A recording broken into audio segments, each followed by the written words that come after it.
Hey everybody, how's it going? This is Max and Trev with BuzzTox here, and we're breaking down Game of Thrones Episode 1 scene by scene. How's it going, Trev? Very good, very good. Very excited. Oh yeah, man. And before we start, what are your initial thoughts of this episode? Because mine have actually changed. Well, you went back and watched it again. I didn't get a chance to watch it a second time, but my feelings still hold. I feel like, I don't want to say it's a wasted episode, because my God, it's so good to have it back, and we're watching Game of Thrones now every week for the next 7 weeks. So I don't want to say it was a wasted episode, because I love the show, but I feel like it was just a slow start. Now again, we might be biased because we like eat this stuff for breakfast and we look at every article and all that stuff. So for us, we kind of knew a lot of stuff going into this. You a lot more than me, but we kind of knew all this information that we got from the first episode. So it was a little bit of a miss for me. Okay. For me, on a second watch, I ended up appreciating this a lot more. Like, I was bitching about Sam's scenes when he was cleaning up shit, but like, I actually really appreciate that scene because it shows what he's doing in a visual way that makes it funny and entertaining. So I like that. I felt like they were, as you said before, they were laying down the chess pieces for the next episode, and I did enjoy every scene. My one worry, though, that still stands, is that we only have 7 episodes, and that when we were at this spot in season 6, we were seeing the Tower of Joy with Bran, and we saw Ned Stark, and we saw all this this crazy Game of Thrones lore. So it's tough to see where it was last season and kind of where we are now, but I'm sure it's going to pick up a lot moving forward. Let's get right into it. And like with all of our bitching, this episode did start off with a bang. We start with Walder Frey, and he was murdered in the last season, but we see him making a speech to celebrate their victory and the plan for the future. Yeah. And he's pretty much complimenting his men, all the Freys, saying that they're brave men. And then he goes kind of down a dark path. They're brave for slitting the throat of a mother of 5, for butchering a woman with a pregnant baby. And he says one thing that's interesting. He says, "Leave one wolf alive and the sheep are never safe." But when I heard this, I immediately thought of Tywin in episode 1. And he said, "A lion doesn't concern himself with the opinion of sheep." Can you find some kind of connection there? Because that is immediately what I thought of. And I just thought it's a good connection between the wolf and the lion, but I guess I just can't think of an example. Well, it's just them talking about their positions in the world, whereas the Starks are wolves that stick together and are pretty tough animals on their own, sticking together as their strengths, whereas lions seem like very filled with pride and feel like they can do all right on their own. That's the only thing I can think of. I can't really web that on the fly like you want me to. No, I know, I get it. Symbolically, yeah, but the sheep are just everyone in the wake of these crazy houses with their motives. Yeah, and the sheep are never safe, kind of because of who Arya is and what she's been shaped to be.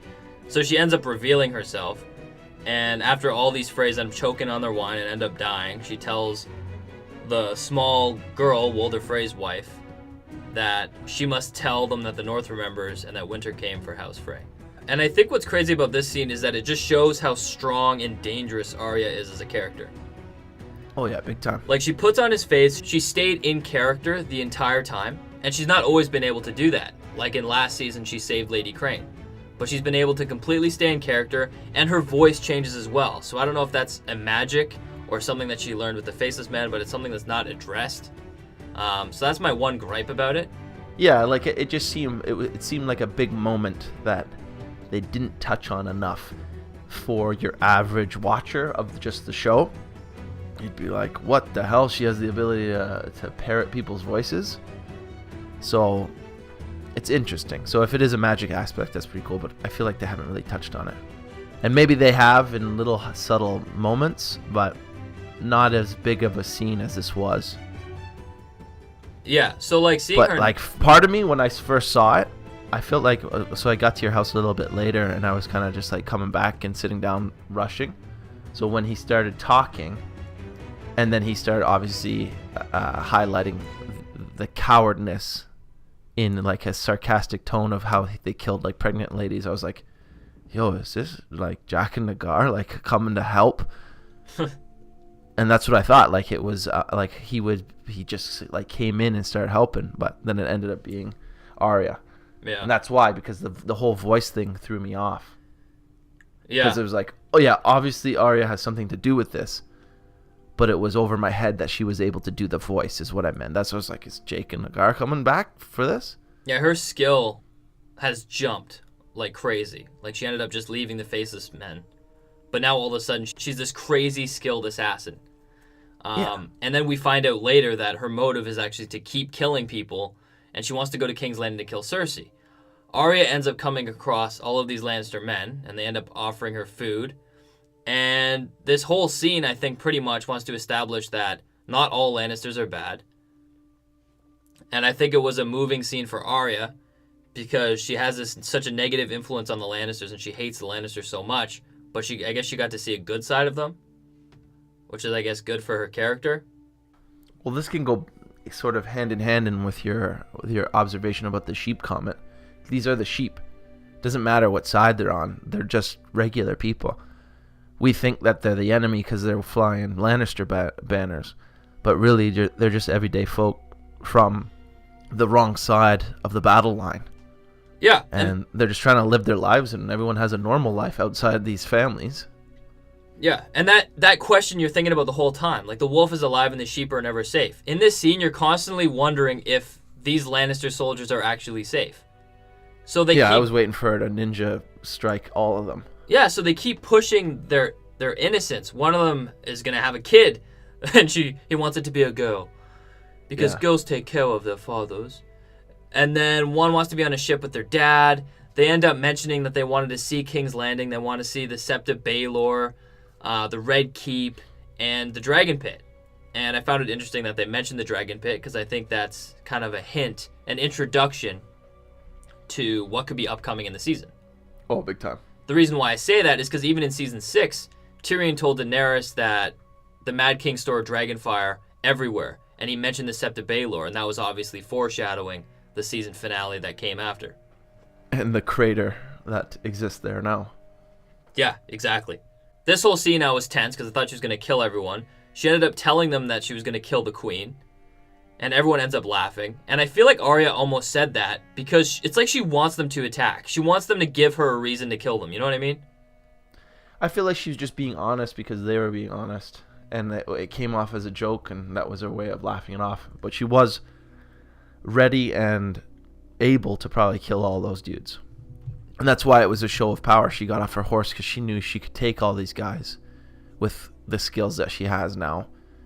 So she was totally ready and willing, but their show of innocence was a way of telling her, like, not everyone needs to die. There's only people on your list that are important to die, and anyone that gets in your way. But these people are just innocents.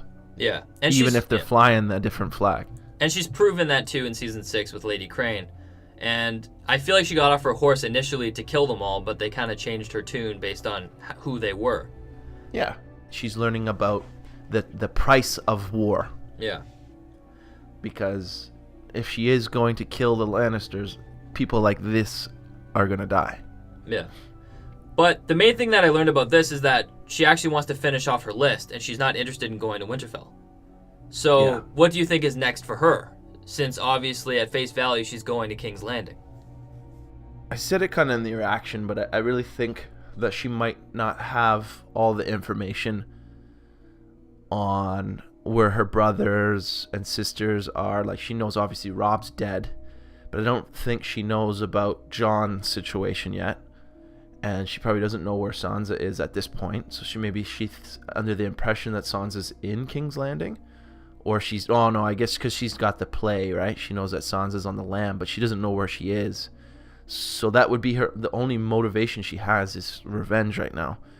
So I really feel like there's a scene coming up where there's going to be a literal fork in the road where she can go seek her revenge, or she can go see family again. Yeah, and that's the thing. Like, in the trailers, we've seen that she is in climates with more snow. And it actually looks like she's at a different campsite and she's all alone. And she's in more snow. So that raises many questions on what would result in her coming north. So first of all, you have the Lannister men. Could something have happened and she ends up learning information from them and she leaves them, or she ends up killing them all? But another one I really like is, I heard from a fan, is Bran. So we see a wolf in a snowier climate, and I'm convinced that this is just a wolf. It doesn't look like a direwolf. And I think that this is a part of Nymeria's wolf pack. Because she's a direwolf, right? So she must be like the alpha wolf of the wolf pack. Out in the wild. So you think Bran comes a knocking with her wolf to tell her to go north? I think it would be cool if Bran did come to Arya with Nymeria or something like that. Just to kind of rekindle their relationship and make Arya incentivized to come to Winterfell. Kind of reminding her of where she came from. You don't think this could be like a dream scene where she's being called from her dreams to go north? It's possible, but I doubt it. And by the way, this Bran stuff, it's probably not going to happen because you can tell that there's more snow when the wolves come. Yeah. So it's like she's already made the decision to go to Winterfell. So I think that's probably going to come from the Lannister men. And on her way north, she's going to encounter the wolf. And this wolf seems aggressive, so I think Nymeria is going to be the one to end up kind of saving Arya from this wolf. Yeah, I definitely don't discount the fact that that wolf will make another appearance, because I think it seems pretty important. Oh, I think once they introduce it, it's guaranteed for season 8. But anyways, let's move on to the Hound. Yes. So this was my favorite part of the whole episode. I loved the Hound. Oh, yeah. He's so awesome, man. Yeah, so he's with the Brotherhood. He's fucking hilarious. But then they end up coming across a house. And this is a plot point that I never thought they would even come back to. But when the Hound was with Arya and he ended up punching the dad, taking all their money and leaving them for dead, he ends up returning to that house. And he obviously feels bad. He doesn't want to go into the house. And when he gets in the house, he just stares at the bodies. So yeah. This guy's just beside himself. So yeah, no, this was a very crucial scene for him because it's showing him feeling remorse and regret. And he seems like a changed man, even though it's the Hound. I loved it. And this whole scene was kind of showing the Hound get to the next level. Like, he feels remorse, he feels bad because of last season. But now this is kind of approaching the next step where we see him questioning everything. He's talking to Beric Dondarrion and he's wondering why he was resurrected, what makes him so important. Mm-hmm. And Beric Dondarrion says he doesn't know. I just wonder what about Beric Dondarrion makes him so important. Because we know the Lord of Light only brings people back if they show some sign of importance. Or they lead them on the path if they have some importance. So I wonder why he is so important. It must, like, right at this point, without all the information and everything in place for us to really come up with a really good theory, I'm thinking it's just like it's a repeating paradox. So Beric Dondarrion has to be the one to be resurrected because he has to be the one to motivate everyone that he brings to the final battle. Do you get what I mean? Like, yeah, because he represents is crucial the Lord of in the Light. whole thing. Yeah, but no, he evangelizes the Lord of Light where he is, whereas Melisandre does where she is, and all those people. If it's like a time loop, like the whole Hodor thing, you're going all the way back. It's a loop. So he has to be the one because he's always been the one. And he was resurrected 7 times, so he must be pretty freaking important.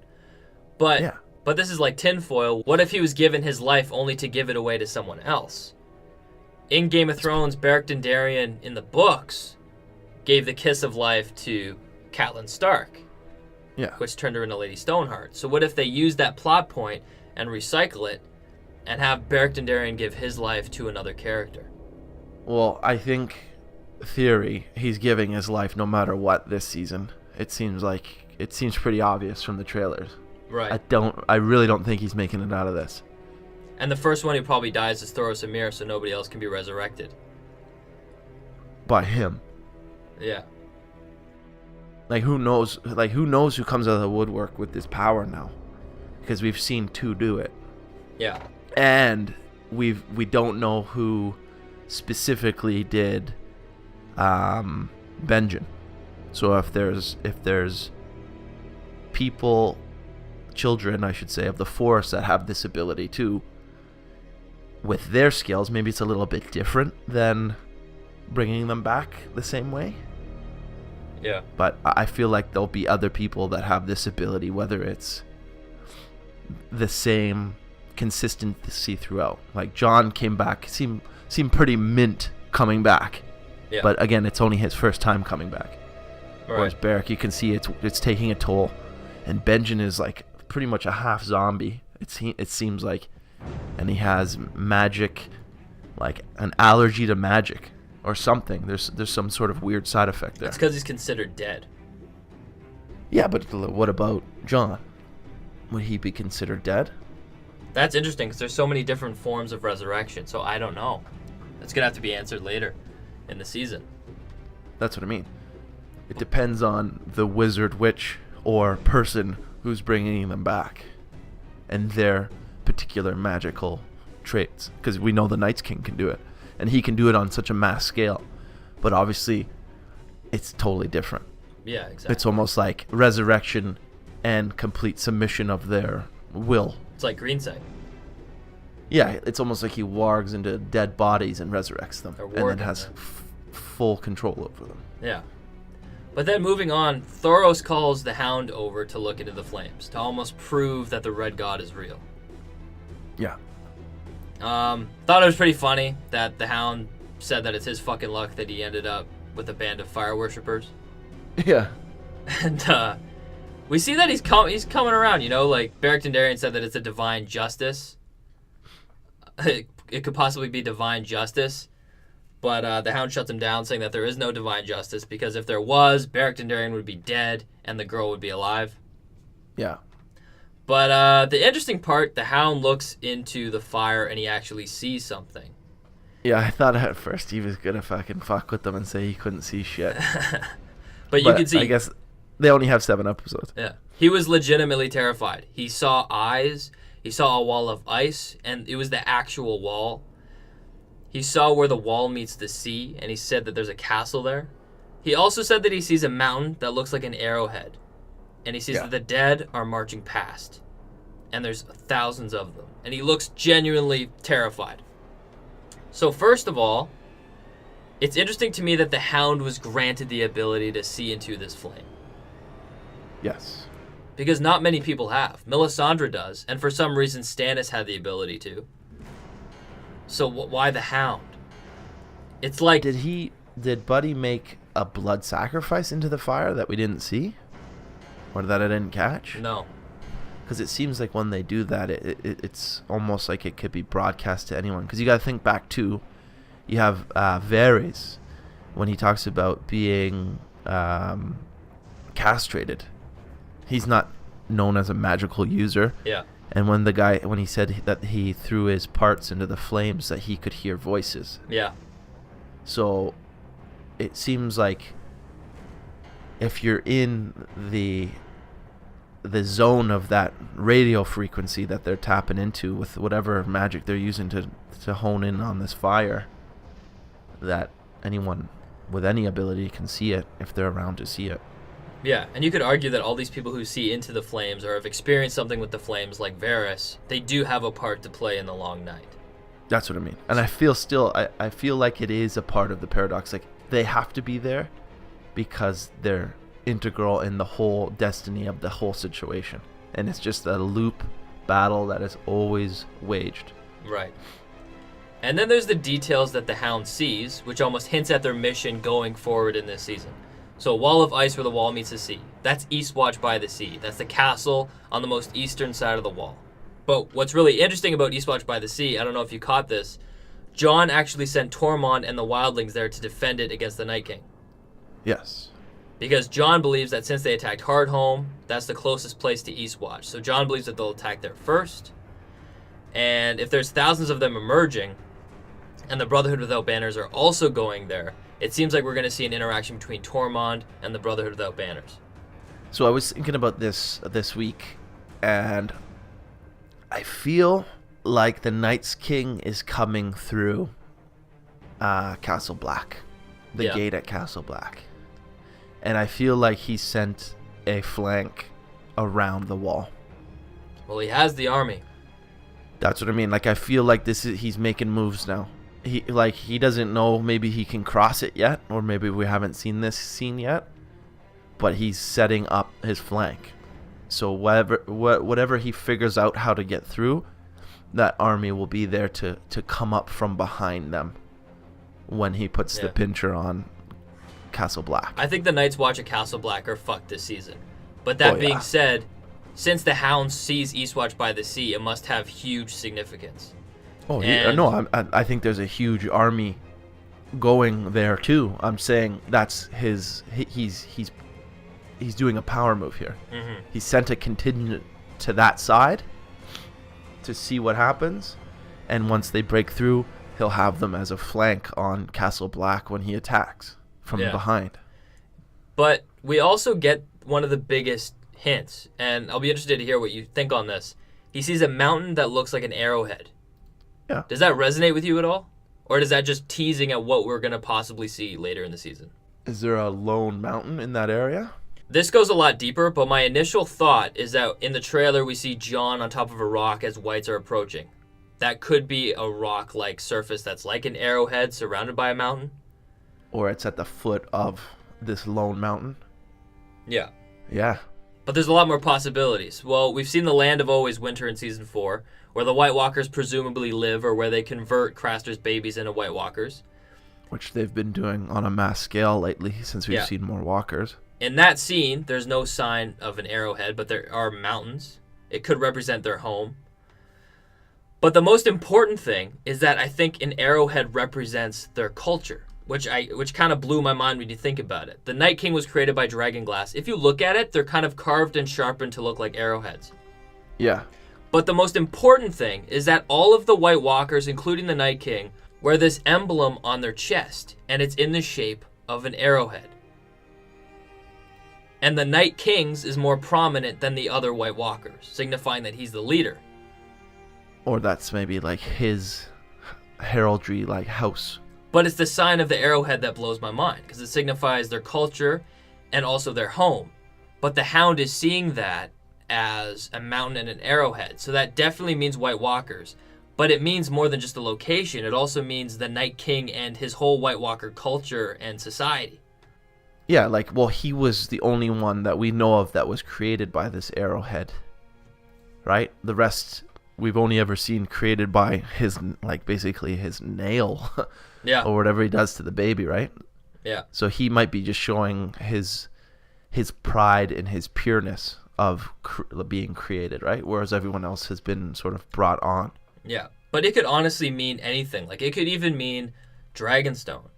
If the mountain is seeing an arrowhead, it could have been telling him that White Walkers come from Eastwatch by the Sea, and they're pursuing the mountain arrowhead, which is like a cave at Dragonstone, because they want to get dragonglass, maybe to produce more White Walkers. They don't have any more babies. They should start creating men into White Walkers. Yeah, there is a mountain of dragonglass at Dragonstone. Yeah, and it's at the arrowhead, but there's so many possibilities, but their culture literally is an arrowhead, so I find that very fascinating. Yeah. There could be a settlement also for them somewhere in the north. Yeah. At the foot of it, maybe that scene where we see the 4 swordsmen or what have you launching an assault north of the wall. Right. Who knows? Yeah, no, exactly. And then, the scene finally ends with the Hound. And this is my favorite scene, personally, when Thorsamir finds the Hound digging a grave for the father and daughter that he ended up killing, in a way. Yeah. And this is interesting because in the books, it's been theorized that he's the grave digger, so it's interesting seeing him dig graves. And Thoros ends up helping him dig, and the Hound tries to say words of the 7, but he doesn't even know them. So he ends up. so he genuinely says that he's sorry that they're dead and that they deserve better. So he really feels bad. Oh, so awful. He feels awful. He feels remorse, and we're finally seeing him start to turn. Most interesting thing about this is that we could potentially see the switching of character between the Hound and Arya. Arya could be getting more ruthless. The Hound could be getting more forgiving. Yeah. Well, I think he's shook after his time with McShane's character. Yeah. So those are 2 characters that I'd love to see get back together, because they've both changed so much to the point where they're almost could be opposite. Well, that's a little too far, but you know what I mean. No, I know what you mean. It will be good for them to connect again based off their changes. Yeah. because I feel like both of them influenced each other's changes on a significant way. Exactly. He became more forgiving, not just because of McShane's character, but the time that he spent with her. And then the time that Arya spent with the Hound also made her more ruthless. Exactly. So they've been rubbing off on each other. Big time. But then an awesome short scene that we can pull a lot from is we see White Walkers marching. Yeah, and amazing. what I love about this is that it shows that they're bringing the winter. As they're walking, clouds and winds of snow are following them. It's like they're bringing the blizzard. Yeah, they travel by blizzard. So this hints at like a really difficult fight ahead. Because so far we've seen the Night King do some kind of a crazy ground pound move where he manipulates the ice in the ground. We've seen him resurrect people. We've seen him bring in storms as they're moving. But one more ability that I'm wondering that they do is, could they do green sight? Could they do warging? And I think they can. Well, he does in my opinion, at least, he does a form of warging.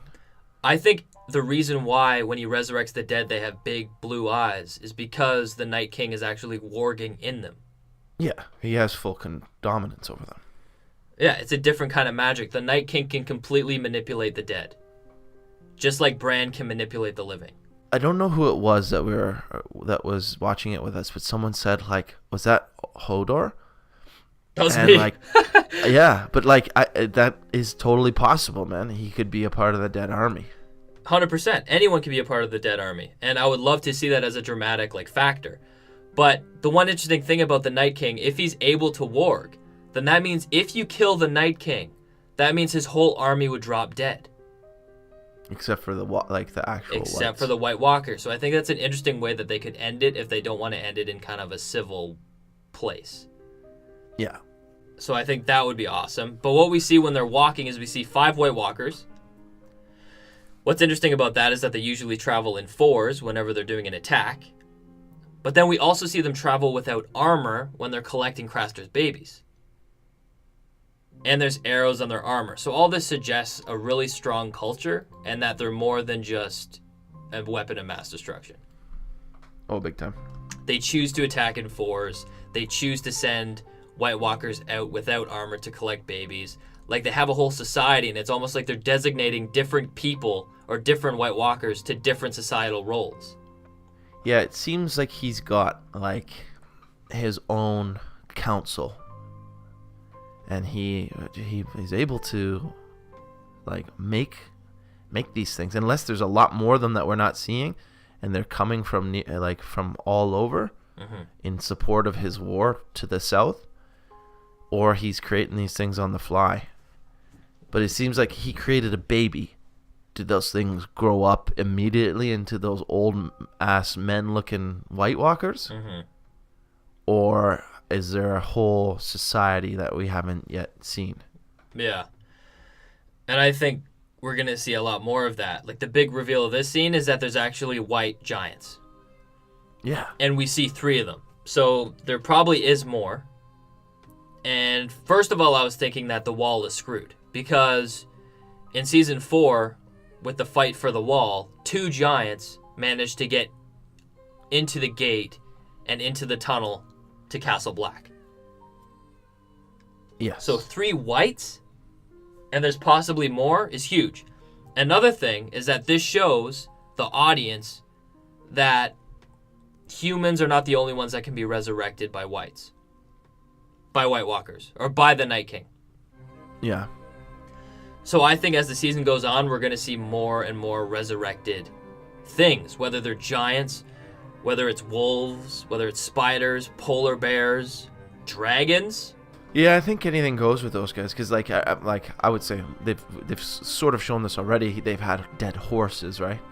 Yeah. So the jury's out on dragons, but it's almost like it almost has to happen at that point. I think we're going to see more of that. And it's the perfect way to balance the scales. Take one of Daenerys' dragons, give it to the Night King, and you'll have yourself a semi-even fight.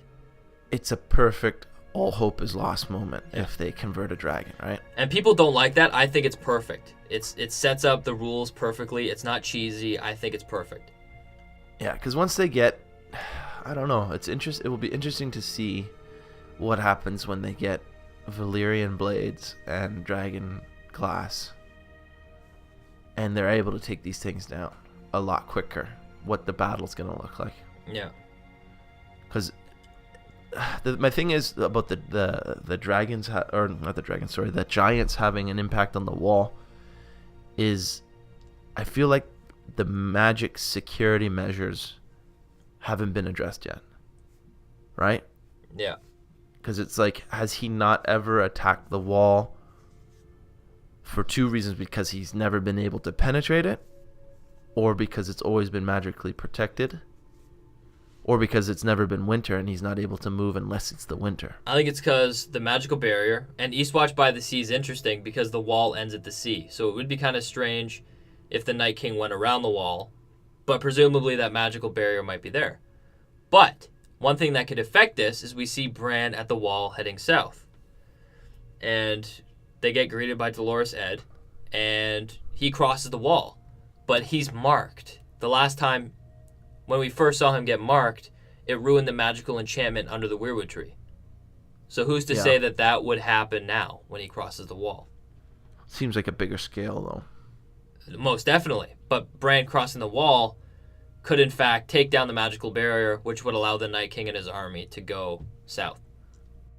Yeah, that was always my thought from the last season, that the wall was going to come down because Bran was going through it. But it could also be he's going to the east side because now that sea is frozen over because of the weather. And they have something against water, maybe? Because they didn't chase after them at Hardhome. Yeah, I don't know. I feel like it might just be that magical barrier, but I don't know. We'll find out. But with Bran, when he's crossing the wall, we see him warging. He could be staring at the Night King's army marching south that we talked about earlier. Or there could be a mislead and he's watching something else, because Bran does need a source to be able to see things. He needs a crow or something, and I'm sure Bran can't warg into the dead like the Night King. At least not yet. Yeah, so when they arrive, obviously Mira is exhausted.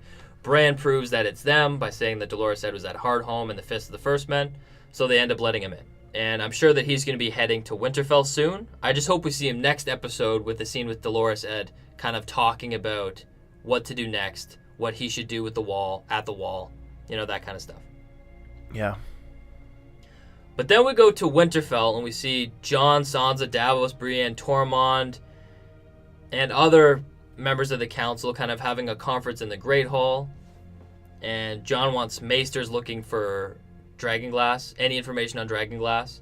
He wants ages 10 to 60 to train with weapons, so that's boys and girls. And this makes, Lord Glover a little bit upset, but Lady Mormont shuts him up, which is awesome. Big time.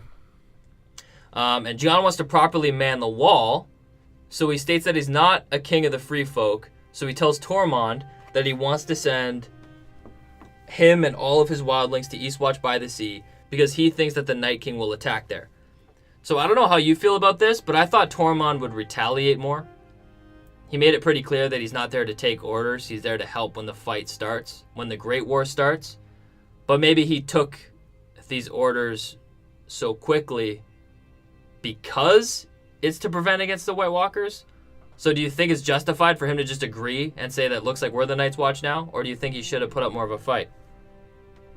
I think it's existential. If he was sending them up there to patrol against his own people, it wouldn't make sense. Because the only thing that's threatening them now from the north is the White Walkers. Yeah. Right? And they feel like they're foreigners in this land, so they have to use any opportunity to prove themselves worthy of staying, right? Right. Plus, I'm sure they want to go home too. I don't think they want to be south of the wall if they had a choice. They ran from this evil.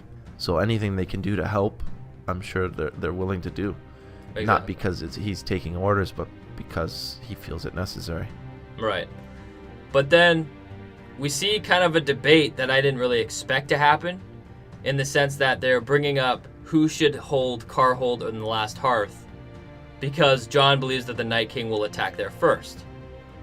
And everyone has a different opinion on what to do. Lord Royce, who I think is an idiot, he wants the castles torn down. It's the stupidest thing ever. And Sansa pretty much tells him that the castles committed no crime. And Sansa makes it blatantly clear that she wants to take the families who supported Jon and give them those castles and take them away from the Karstark and Umber children. Yeah. And this is where Jon disagrees. So they have a big debate on it. Sansa tells him that Jon is giving them no punishment for treason and not giving reward for loyalty. But Jon just refuses to take away their ancestral home because they've been allies for thousands of years. So I wanted to ask you, who do you agree with in this situation?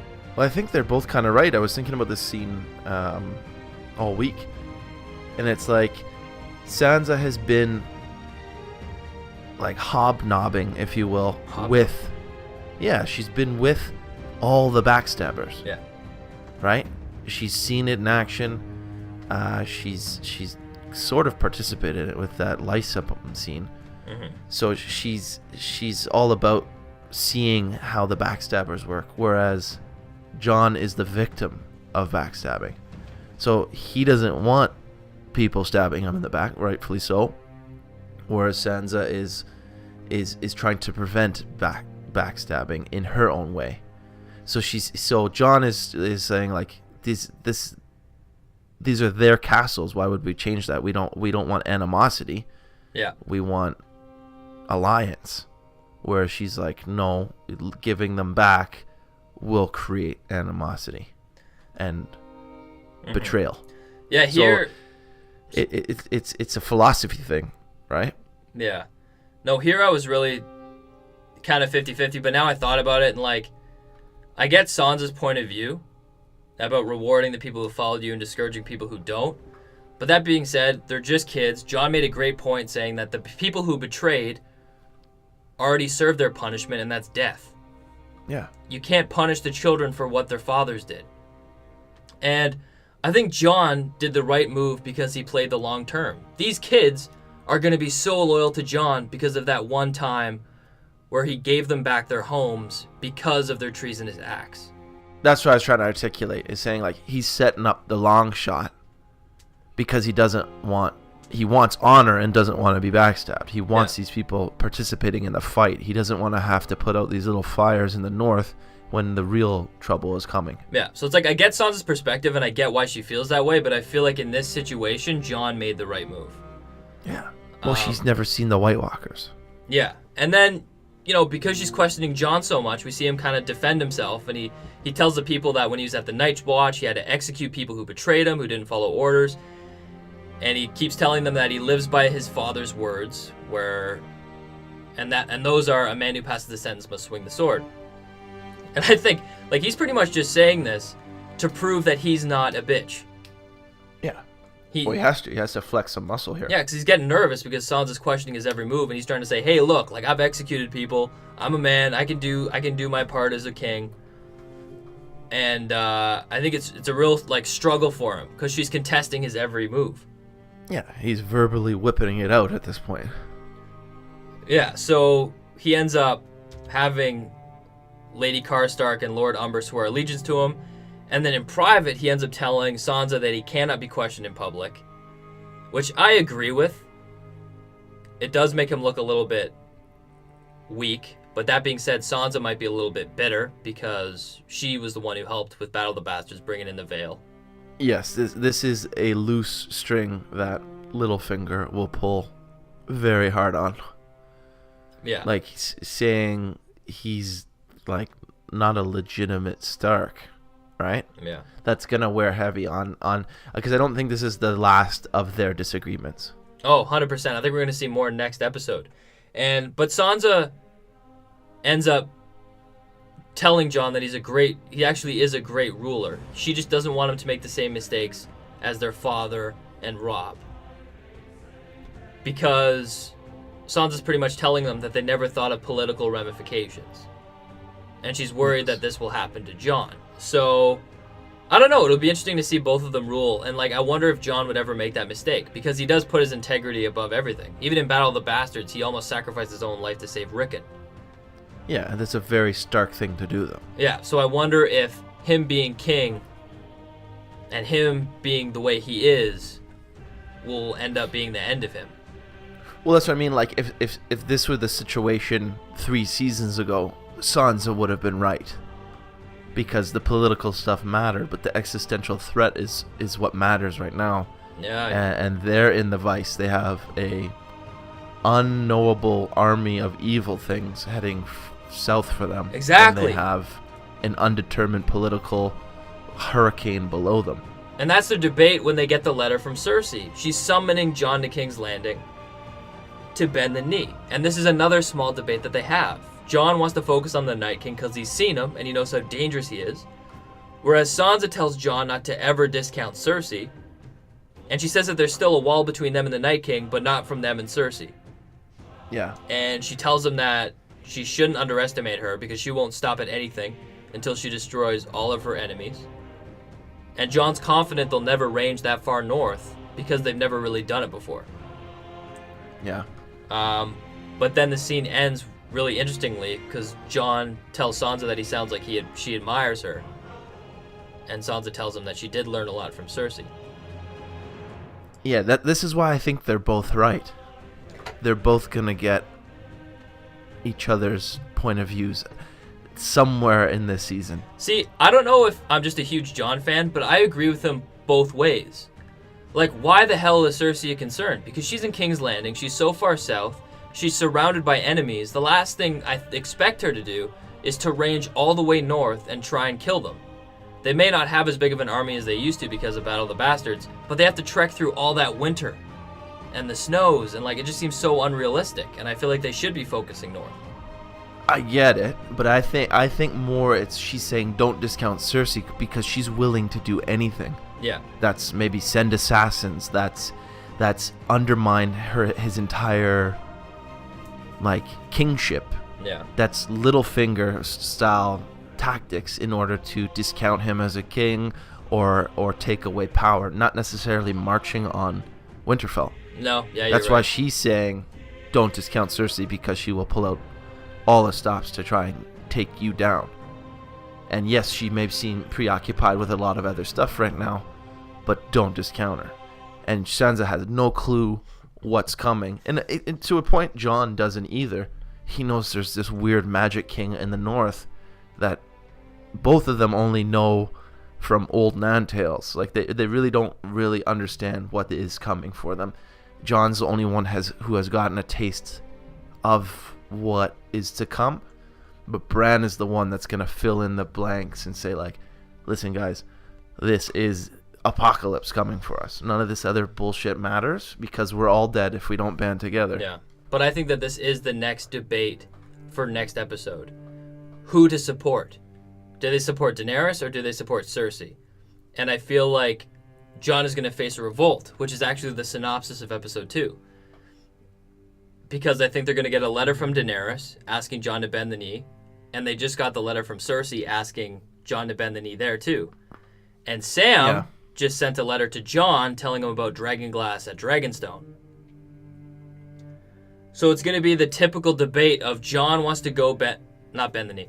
Jon wants to go to Daenerys, not to bend the knee, but to ally himself with her to get the Dragonglass to help with the Long Night.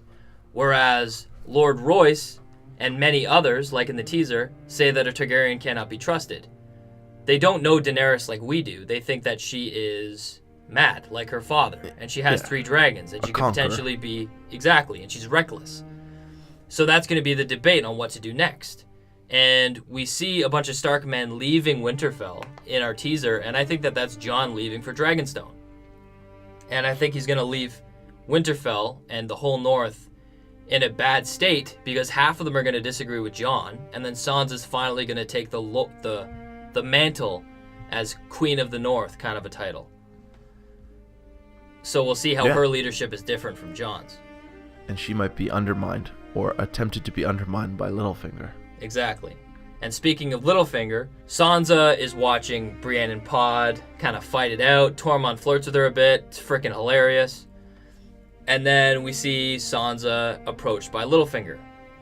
And he approaches it in a different way because there's not much Littlefinger can do now. He's just kind of stuck because Sansa turned him down from wanting to pursue the throne. So he just asks her if she is happy and safe. Sansa pretty much tells him that she is safe, but doesn't mention that she's happy. Peter Baelish wants to make sure that she's happy, but Sansa ends up brushing him off, and she pretty much shuts him up. Big time. And then Brienne shows up, and Sansa pretty much tells Brienne that the reason Littlefinger is there is because they saved him in Battle of the Bastards, and he just needs to stay there for a bit. So that almost shows that Sansa doesn't trust Littlefinger, but she almost feels in debt to him.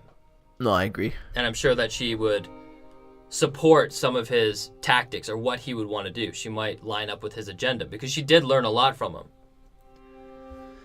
So we'll see what happens. And Littlefinger also, we see, gets choked out by Jon. So it'll be interesting to see what his motive is with Jon Snow. He might bring up something about his mom. He might. I think this scene is really going to be him talking about Ned Stark.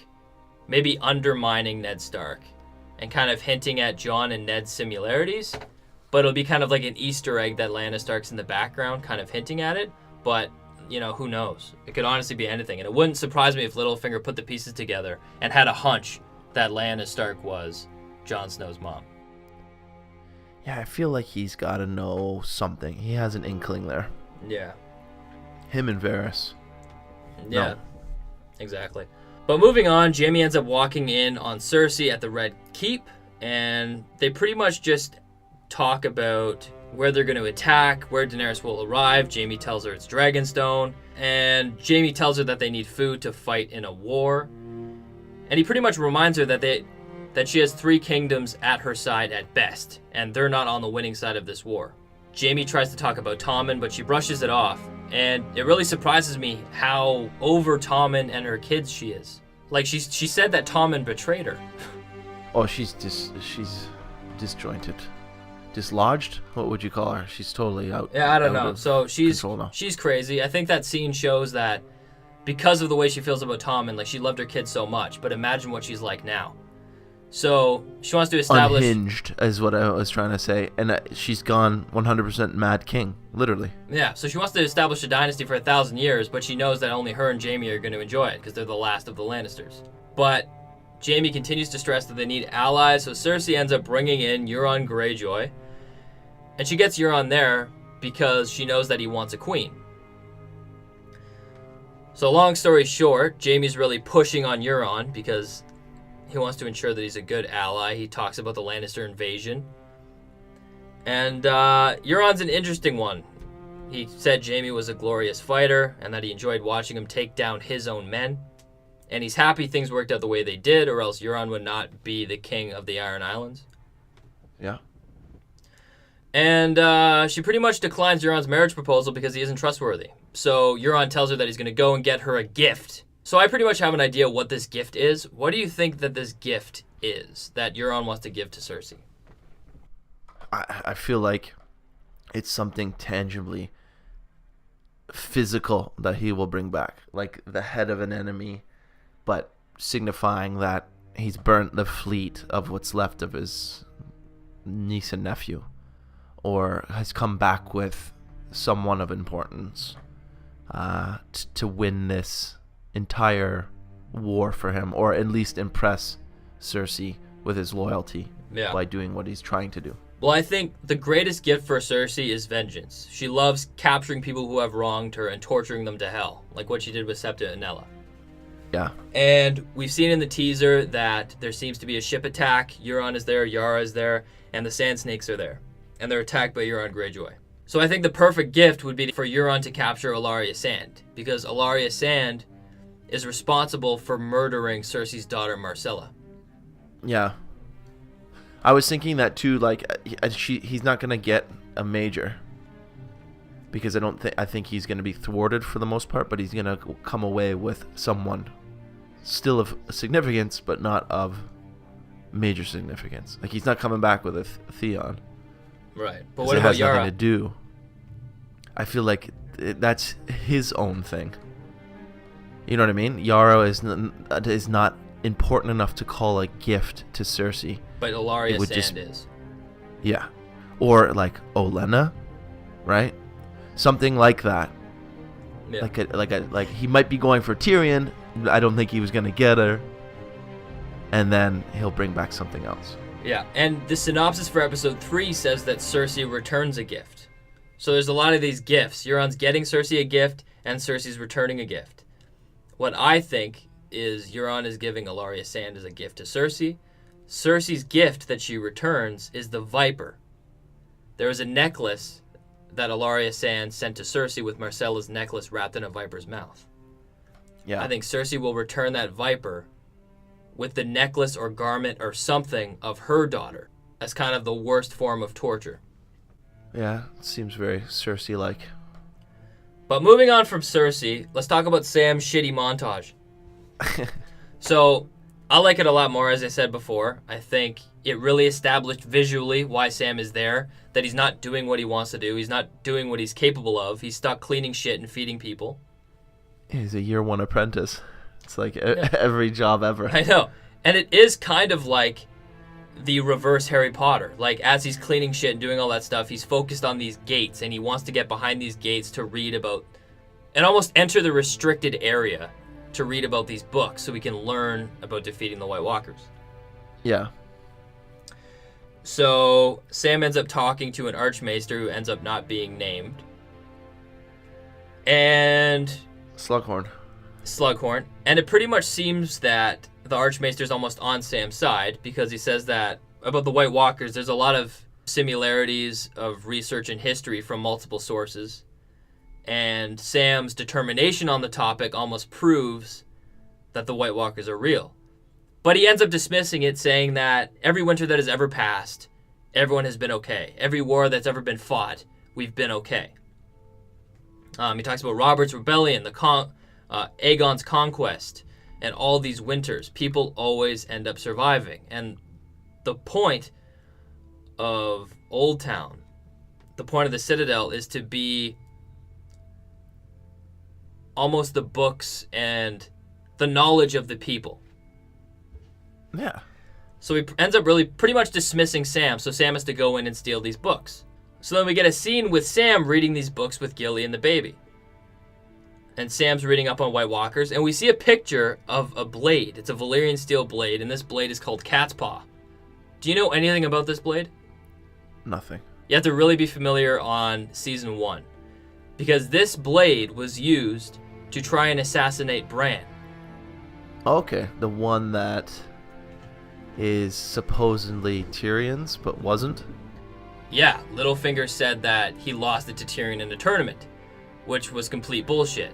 That lie was used to start the War of the Five Kings between the Lannisters and the Starks. Yes. So it's presumed that this dagger is actually Littlefinger's dagger. And I think this is another nugget that they're leaving us, because this dagger is going to come back this season. I'm just going to let you know. These weapons. I'm just going to let you know that promotional photos of Game of Thrones that have been on the cover of EW have shown Arya Stark wearing this dagger. Oh, interesting. Yeah.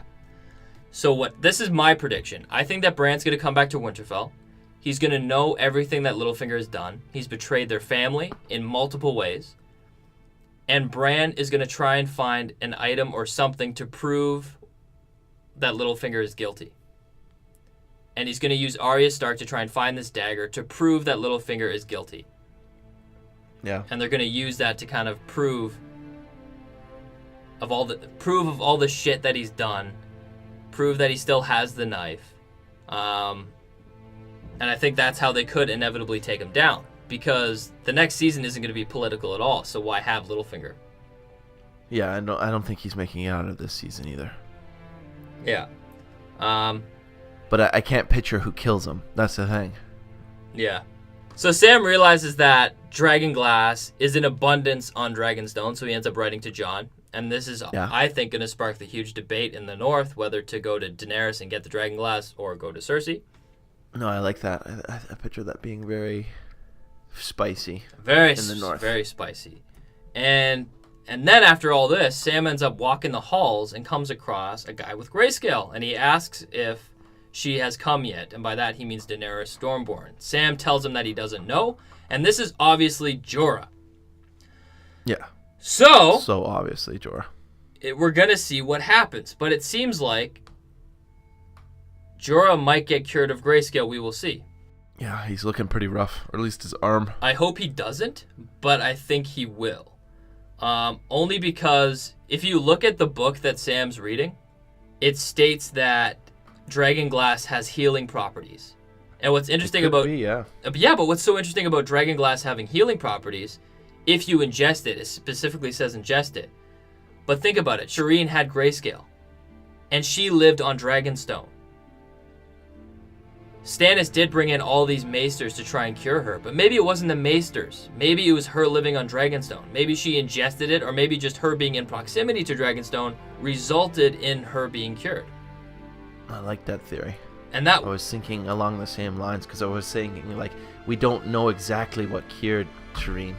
Yeah. But it seems like, unless it was blood magic, and they haven't specified what it is, it could have just been this. So ingestion... I really like that theory. Yeah, so ingestion would make a lot of sense, because we've seen dragonglass punctured into, for example, the Night King. That turned him into, who he is, the Night King. We've seen Benjen be resurrected by Dragonstone or dragonglass.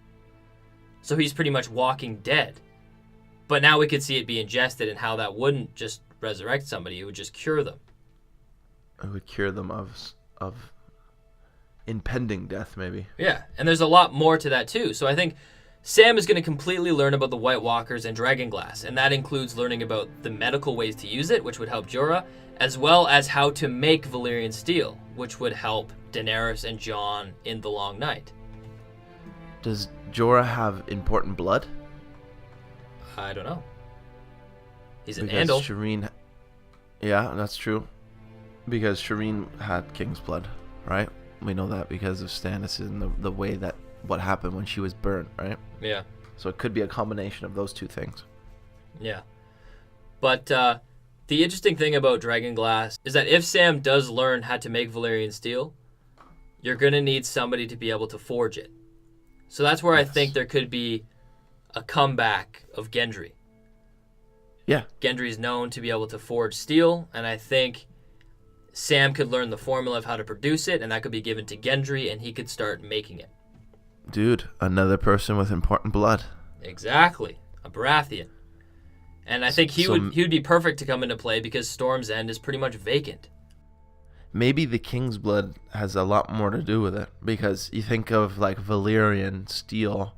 Do you think anyone could have struck down a White Walker with a Valyrian steel blade, or they have to have King's blood?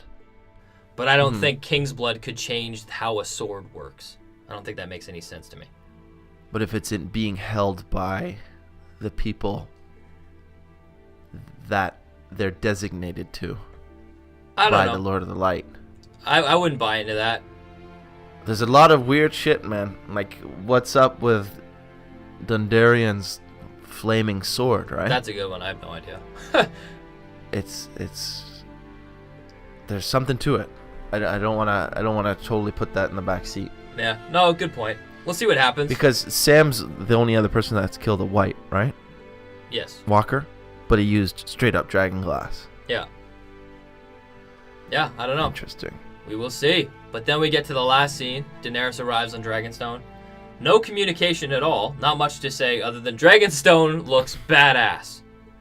So Tyrion, Varys, Missandei, and Grey Worm walk up the stairs to Dragonstone. She ends up tearing down Stannis Baratheon's banners. But she goes straight to the painted table. And she looks at all the pieces on the map. And she says, "Shall we begin?" So that leaves me with one question. How do you think Daenerys will begin her attack? This is a big question. I think it's a multi-stage. It's not just one thing. Yeah, exactly. I think she thinks she has it in the bag, but she's going to meet resistance. So Euron's going to show up. Is it Euron or Huron? I want to say Huron because of the Great Lakes. Euron. That's the most Canadian thing you've ever said. I know, but Euron's going to block them from the naval approach. She can't just fly in with dragons. Yes, exactly, because of morale, because of reputation. She can't just go in and burn everybody, right? But the Dothraki are on an island now, as far as we know. So then they have to be transported. So are they going to be held off by Euron? Who knows? Yeah. But I don't think it's just one attack. She needs to get her land legs, for lack of a better term. She needs to get her bearings now that she's in Westeros. Here's the thing for me. If you want to know how I think Daenerys will conquer Westeros, check out my video. But this is what we've been given in episode 1. Jaime says that Highgarden has the food and the resources, and they need that to fight this war, right? Yes. Highgarden is a hugely rich castle surrounded by sprawling fields. Yes. Nobody fights better in the open field than the Dothraki. So that seems like the perfect place for attack. So you think we're getting into battles like episode 3? I think we're getting into a battle till next episode. You think there's going to be a battle? I think there's going to be a ship battle. Ship battle? Yeah, I think I agree with that. But I'm wondering, like, when she's flying with the Dothraki on the dragon, do you think that's not a penultimate episode? That's like a maybe episode 4 or 5? I think, yeah, you hit the nail on the head. I think it's episode 4. Because it seems like there's a lot of battles to be had before this is over. So we might get like every other, starting from episode 3. Who knows? I think the big battle is north of the wall, and they're setting that up now. Jon sends the wildlings to Eastwatch. The Brotherhood is heading to the Eastwatch, and I think the whole season's going to be the journey to Eastwatch and past the wall, and then we'll see what happens from there. But do you have anything else to say? No, I'm very excited for the next episode. My goodness, 'cause I feel like they were spreading their arms this first one, letting everyone know they're back, and we're gonna get down and dirty. Now they gotta fly. Yeah. But that is it, everybody, for our breakdown of Game of Thrones Episode 1, Dragonstone. Please let us know what you think. Comment down below. Leave us a like. And we'll see you on Sunday. But I'm going to be doing a live stream on Friday. So see you guys later. See ya.